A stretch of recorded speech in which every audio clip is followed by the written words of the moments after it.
channel. Are you ready for week 3 of virtual learning?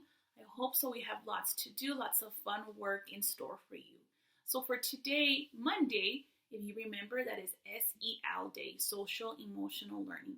And so that's when we talk about how we're feeling, things that we would talk about during circle time, and activities that you would do with Mrs. Pindola. And talking about Mrs. Pindola, she's going to be sending your parents some information and a fun activity for you to do for her through Dojo. So make sure you tell your parents to check it out. She's going to be sending you an activity that way you can take a picture and send it to her as well, because she really misses you too and she wants you to do some fun work today for SEL. So before we get started with the assignment that we have in class, I'm going to read you a fun story that is called Today I Feel Silly and Other Moods That Make My Day. And this is written by Jamie Lee Curtis, and the illustrator is Laura Cornell. So here we go. I hope you enjoyed the story. Today I feel silly. Mom says it's the heat. I put rouge on the cat and gloves on my feet. I ate noodles for breakfast and pancakes at night. I dressed like a star and was quite a sight.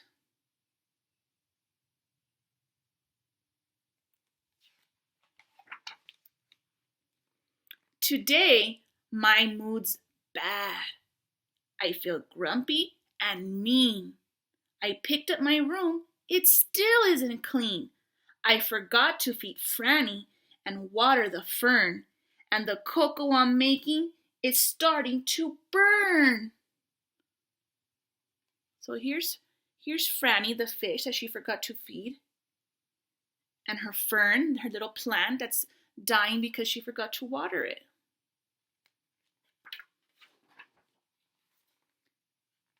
Today, I am angry. You'd better stay clear. My face is all pinched and red, ear to ear. My friends had a play date. They left me out. My feelings are hurt. I want to shout.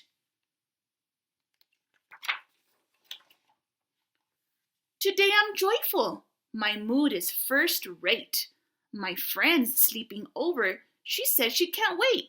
My freckles are popping. The sun is so bright.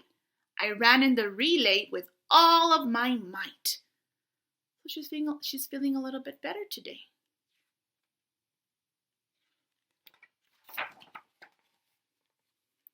Today, I am quiet.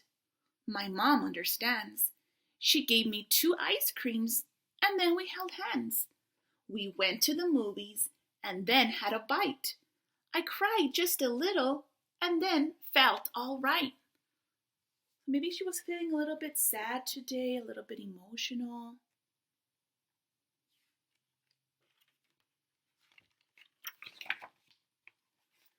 Today I am cranky, so nothing seems right.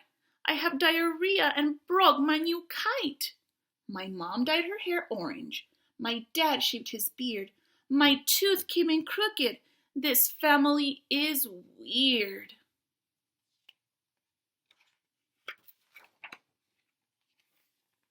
Today, I am lonely. I feel so small. My auntie's away. I wish that she'd call. My mom's working late and my dad has the flu. And although I've got stuff, I've got nothing to do.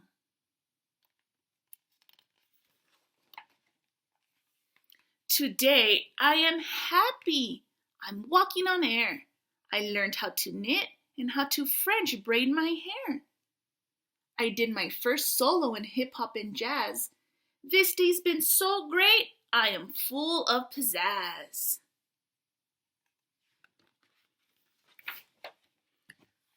Today, I am discouraged and frustrated. See? I tried rollerblading and fell on my knee. I really want straight hair, but mine's curly cue. Should I cut it or grow it? Oh, what should I do?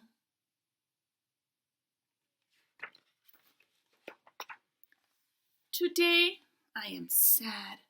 My mood's heavy and gray. There's a frown on my face and it's been there all day.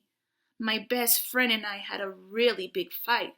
She said that I tattled, and I know that she's right.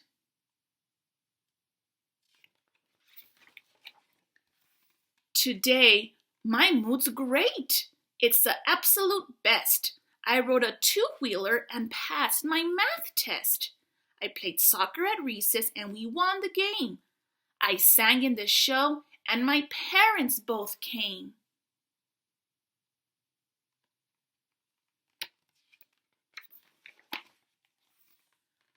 I'd rather feel silly, excited, or glad than cranky or grumpy, discouraged, or sad. But moods are just something that happen each day. Whatever I'm feeling inside is okay. How do you feel today? And then it has a little face right here with the eyes and the mouth. Because if you remember, when we have different emotions or feelings, a lot of people can tell how we're feeling just by the faces that we make or how we put our body. That's called body language. And so there's lots of clues that tell people how we're feeling and the emotions that we have for the day. So what we're going to do today is a little fun emoji matching game. So what you're going to do is you're going to look at different emojis that you can find. Okay, boys and girls, and once you get a chance to look at some really good emojis and go through the different faces, what you're going to do is you're going to get a paper and you're going to cut it up into 4 pieces and you're going to write excited, silly, sad, and angry. And you're going to pick what emoji matches each feeling. You can pick whatever emoji you like as long as it matches one of the feelings. So as I was looking through the emojis, I really liked this little face and it reminded me of someone being excited. So I matched the face and then I wrote a sentence of what makes me feel this way. So I put, I feel excited when I dance. And so your activity is to go through those emojis that you found, find one that matches those 4 feelings. Remember, they are excited, silly, sad, and angry. Draw the emoji that matches each one and make a sentence for it on what makes you feel that. Also, boys and girls, don't forget that this week, all week, you need to be reading at home. It can be a book that you have at home, or you can find online books through Bookflix or Starfall, anything that you can find as long as you are reading and practicing reading at home with your family. Also, don't forget we have our spelling words. We have new words for the week. Practice them, and then you take your at-home spelling test on Friday. I am also checking iStation minutes. Remember that when you took your test this April, I sent all of your parents the results on whether you landed on Tier 1, Tier 2, or Tier 3. Make sure you get those minutes, and if you're Tier 1, 30 minutes. If you're Tier 2, 60 minutes. If you're Tier 3, 90 minutes. I did check iStation, and I'm going to be showing you the students that did meet their iStation minutes for the week.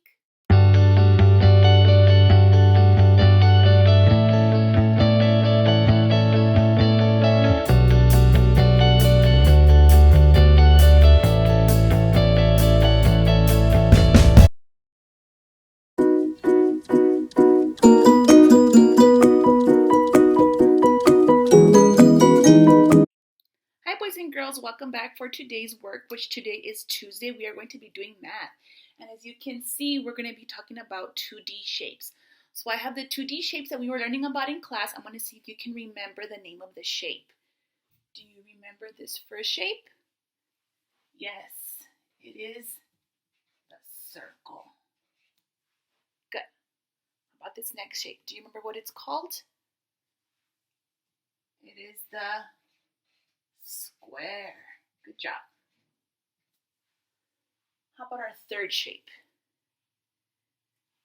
It is a triangle. Good job. How about this next shape? Good. It is a rectangle. How about this shape? We had to practice this shape a lot in class because we were calling it a diamond, but it has a better name to it, a smarter word. It is a rhombus. Good. And our last shape, that is a hexagon. Good job. And if you remember in class, we were talking about those shapes and how we can find those shapes anywhere in our house. And we have a clock that looks like a circle, or our window that looks like a square, or our kite that looks like a rhombus. And so we talked about all the different shapes. We also talked about their sides, their vertices. So let's take a look at the anchor chart one more time to refresh our memory.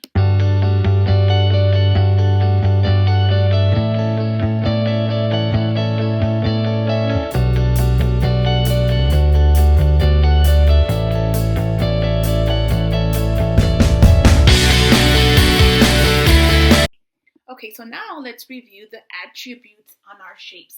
So those are the different things that we can look at and describe our shape. So the first one is sides. So you remember, sides are talking about straight lines that we can find in our shapes. So if we look at our circle, does our circle have any sides, any straight lines? Nope, it doesn't. If you look at our square has 4 sides. They're straight lines. If you look at our triangle has 3. If you look at our rectangle has 4 straight sides. Our rhombus has 4 straight sides as well. And our hexagon has 6 straight sides. So if you remember again, sides is talking about straight lines that those shapes have. The next one are the corners or vertices. That's when those 2 sides, those 2 straight lines come together and make that point, which we know as corners or vertices. So if we look at the circle, a circle doesn't have any, but our square, and I'm going to mark them with my little circle, with my blue marker, and I'm going to mark them like little dots. So those 4 vertices are on the corners where those 2 lines, those two sides met to make a point. Our triangle has 3 vertices.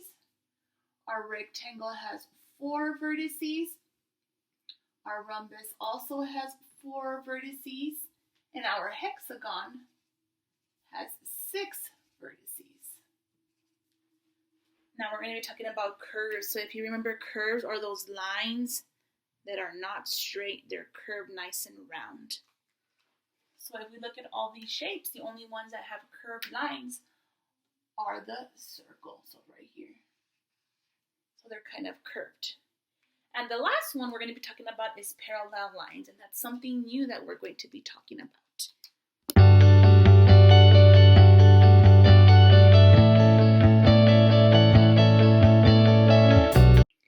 So let's look exactly at what are parallel lines. So parallel lines are lines that will never cross, okay? So I have 4 examples. So we're going to decide if these lines are parallel lines. So if we look at these 2 black lines, we have one at the top, one at the bottom. So if these 2 lines keep going that way, all the way forever, and they keep going this way, those 2 lines will never meet. They're always going to stay apart from each other. So we can either keep going to the right or to the left, and they will never meet. So those lines will never cross. That means they are parallel lines. So this one, they are parallel lines. They will never cross with each other. Okay, let's look at these blue lines. So if this blue line keeps going that way, and this blue line keeps going down, those 2 will never touch. But if you look at these 2, they are going to end up crossing with each other. So these are not parallel lines. Remember, we are looking for lines that will never cross with each other. Let's look at this pink one. If we look at these pink ones, our lines are either going up or down. So they can keep on going up as high as they want or down, but those lines will never cross with each other. So yes, these lines are parallel lines. And if we look at this last one, these green arrows, I see them going up this way. So as we see them going up, they will never cross each other. But if you look right here, it says that when they go down, they will end up crossing each other. So those are not parallel lines. So again, if you remember, parallel lines are lines that will never cross. Those lines will never cross each other. Let me add that. They will never cross each other. And so now that we've been going over our shapes and refreshing our minds to what are those shapes called, where can I find those shapes, the different attributes on the shapes, you can now do your math activity in your workbook.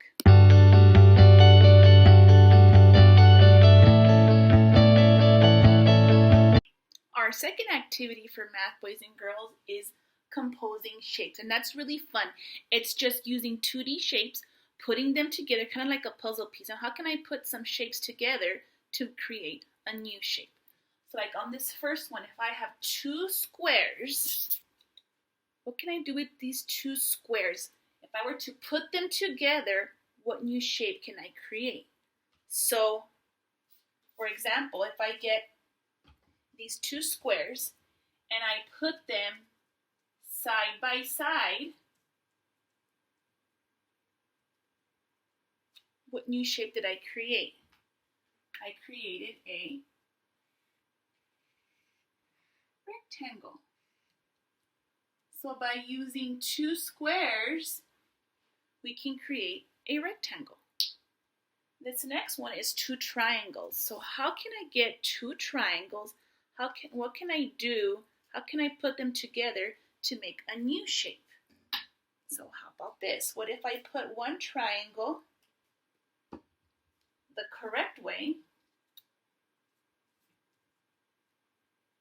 and I put one triangle upside down? What shape did I create? I created a rhombus by using 2 triangles. And so this activity is really fun. It's just using your imagination. You can cut out different shapes and put them together and see what new shape you can come up with. So for math today, boys and girls, your pages are page 70 and 52. Make sure you complete them. Take me a picture and send it to me through Dojo. I have also included a screenshot of some fun videos that your parents can show you on YouTube about shapes. So have fun and enjoy doing your math for today, boys and girls.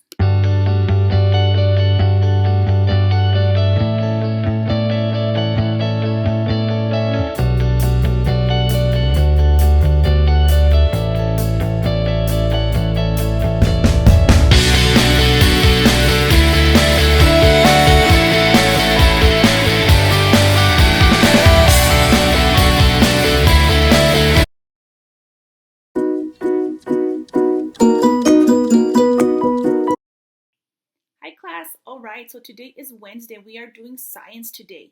We are going to be talking about objects in the sky. Let's refresh our memory as to what are those objects that we see in the sky during the daytime and during the nighttime.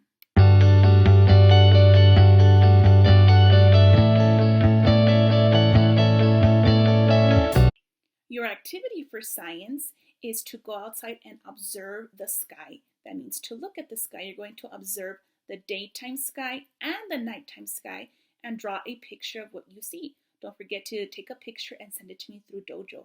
And I also know how you really enjoy watching those Peep and the Big Wide World videos that we see on YouTube in class.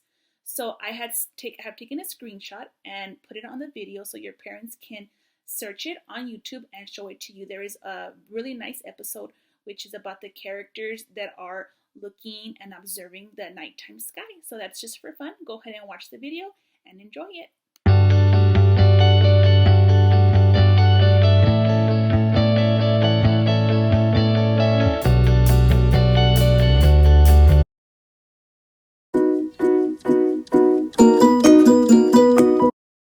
Okay, boys and girls, so today is Thursday. We are doing language arts. We have 3 activities today. So activity number 1 is categorizing. If you remember, that means to sort.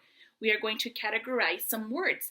So our activity is going to be about reading some words that we have been practicing on in class for foundation. So if you remember, we have the short vowel sounds and the long vowel sounds. If you remember, we have special ways to mark it and tap it.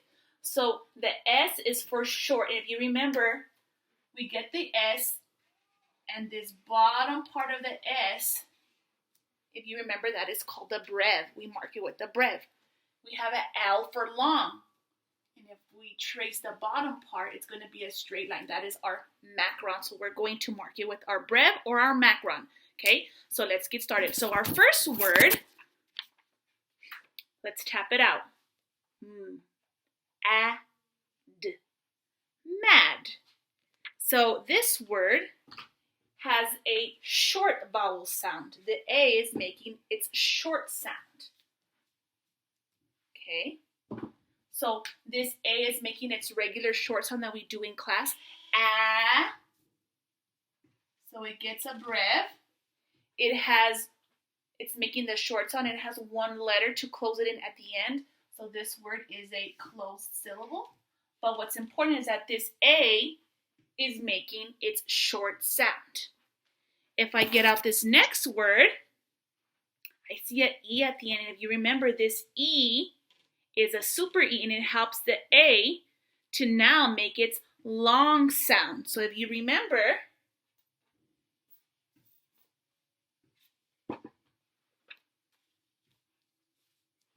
this A is now making its long sound. So now we put a macron. Before we put a brev, now we put a macron.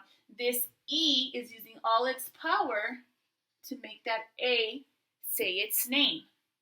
So if you remember, this is a vowel consonant E word. So look at the difference between mad and made. This is our short sound. This is our long sound. Let's do 2 more. So let's tap it out. Hop. This O is making its short sound. So this O gets a brev. Hop. It is making its short sound. And it has a letter to close in at the end, so this is a closed syllable.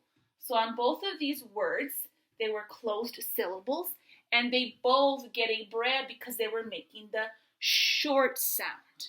Now, the last word, I see an E, and this E is going to tell the O to change its sound. It's changing from the short sound to it is now making the long sound.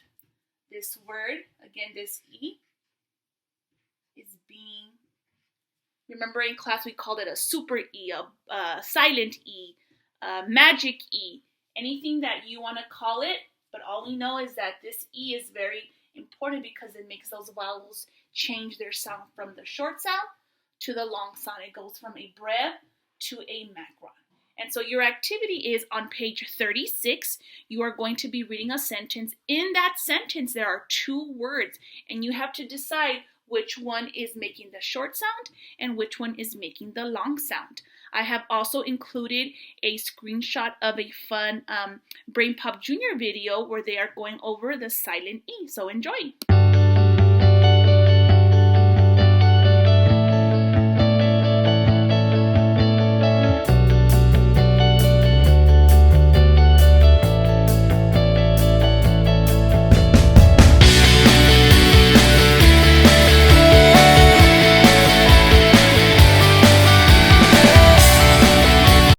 Okay, boys and girls, our second activity for today, Thursday, is about reading and about inferencing. So what does it mean to infer? When you're going to make an inference, and when you make an inference, you are making a prediction, you are guessing, you are thinking what's going to happen, what the characters are feeling, and you're using clues. You're using clues from pictures. You can use clues from words. You can use clues of what you already know, and you're putting all these ideas together, and you're making an inference.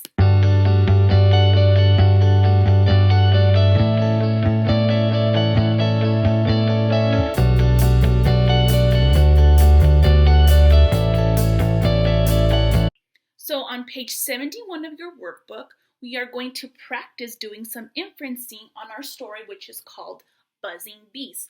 So I'm going to read the story together with you, and then we're going to stop and we're going to try to infer. We're going to try and make guesses of what's happening, how are the characters feeling. So let's get started. Buzzing bees. Two girls stepped out into the backyard. The air was hot, but the pool looked cool and refreshing. So I can stop right there.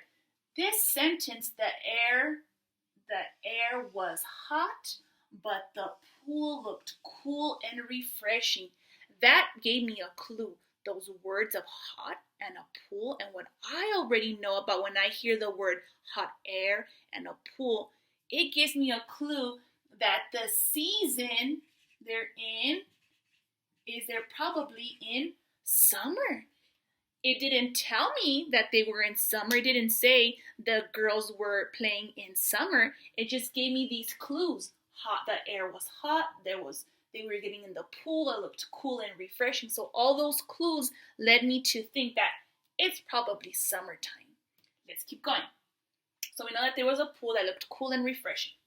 The girls were ready to jump in for a swim. And so again, when I hear the word swim, it also makes me think that it's also summer. Okay, let's keep going. Just then, a swarm of bees flew near.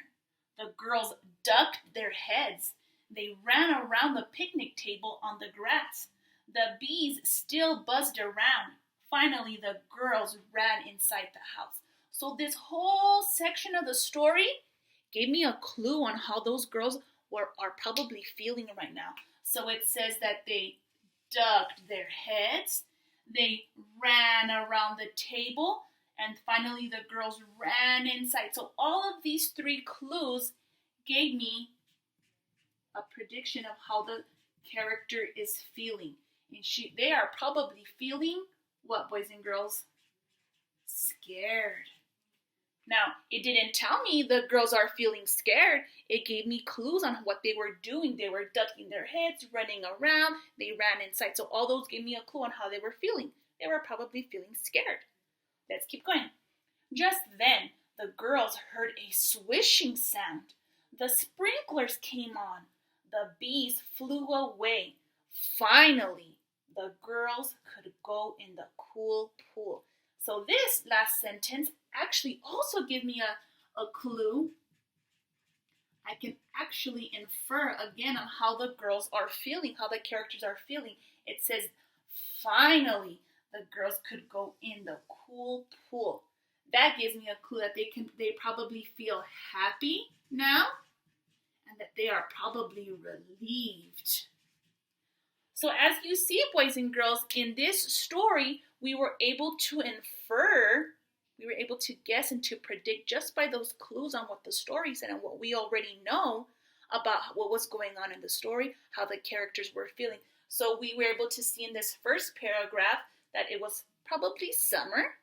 In the second paragraph, we can infer that the girls were feeling scared. And in this third paragraph, we can infer that the girls were probably feeling happy and relieved. And so if you remember, this is how we infer. So what you're going to do is on page 71, read the story. You can actually also mark up the way that we did it to get on how we can infer and then answer those two questions. Take a picture and send it to me through Dojo.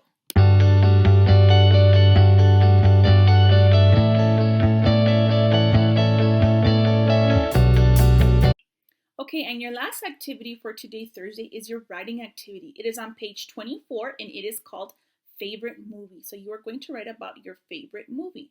I want you to try and write again all the way to the bottom. Last week, only some of you were able to write all the way to the bottom, and I'm very proud of you. Those of you who wrote halfway, I want you to this time try and write all the way to the bottom. Give me more details. Tell me about the story, the movie. Why did you like it? What was your favorite part of the movie? What part didn't you like? What character was your favorite? So if you write all those details, you should be able to write all the way to the bottom. Don't forget, I also want nice sentences. I don't want to see one super long sentence with only one period. I want to see lots of sentences. Every time you tell me something, you put a period. Make sure when you start the next sentence, you should have an uppercase in the beginning. I also want to see nice letters, nice letter formations with the skyline, worm line, plain line. everything that we have practiced in class. I want to see it in your writing again. Don't forget to take a picture and send it to me through Dojo.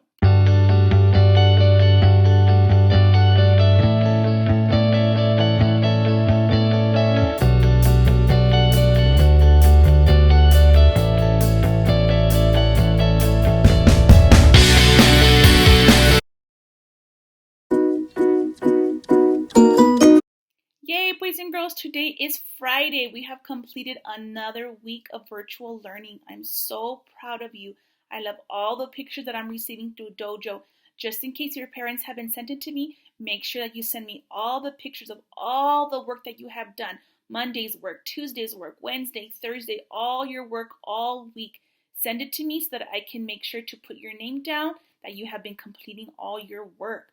Don't forget that today is Friday. I am about to show you who are the top 5 students on the leaderboard that are doing their Imagine Math, and these are the winners with the highest tokens.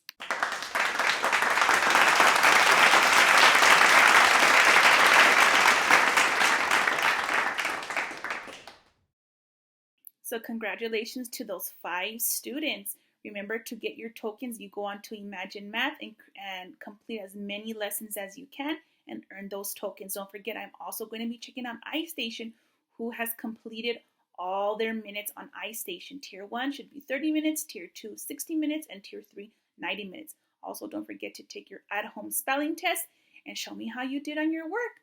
All right, boys and girls, so our week is over. Today on Friday, it is Fun Friday. Go outside, enjoy the day with your family, or you can even stay indoors, do a science project, just read, build a fort, and maybe read. Go outside, play hide and seek, play some games, do some of the activities that Coach Clapper and Coach Bear have for you on Dojo. Just enjoy the day. Have a good day on Friday, and I'll see you again next week for week 4 of virtual learning. Bye, boys and girls.